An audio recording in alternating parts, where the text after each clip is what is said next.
Hey there, fellow DIY enthusiasts. Welcome back to our channel, where we make fixing household appliances as easy as pie. Today, we're diving into a super common problem. Your Maytag top load washer won't unlock. It's frustrating when you're in the middle of laundry and the lid just won't budge, but don't worry. Most of the time, this is a quick fix you can handle at home. We'll go through the steps clearly and safely, so let's get started. First things first, safety is key.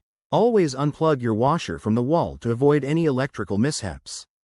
This gives you a safe environment to work in and prevents accidental starts. Once that's done, check if the wash cycle has fully completed. Sometimes, the lid stays locked if the machine thinks it's still running.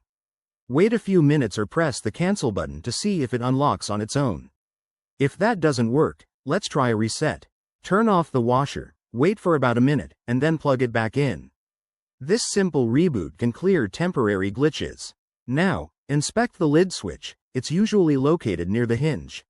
Make sure it's not jammed or dirty.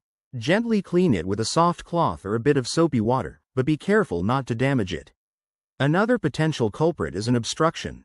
Open the lid carefully and look for any clothes, coins, or debris blocking the lock mechanism. Remove anything you find and try closing and reopening the lid. If your washer has an error code displayed, refer to your user manual to decode it. This could point to issues like a faulty lock assembly or water pressure problems.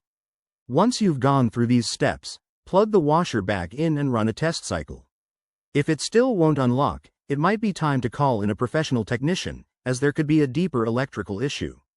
There you have it. That's how you tackle a stuck lid on your Maytag top load washer.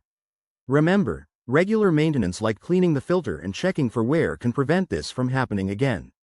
If you found this helpful, give us a thumbs up, subscribe for more tips, and drop your questions in the comments below. Thanks for watching, and happy fixing.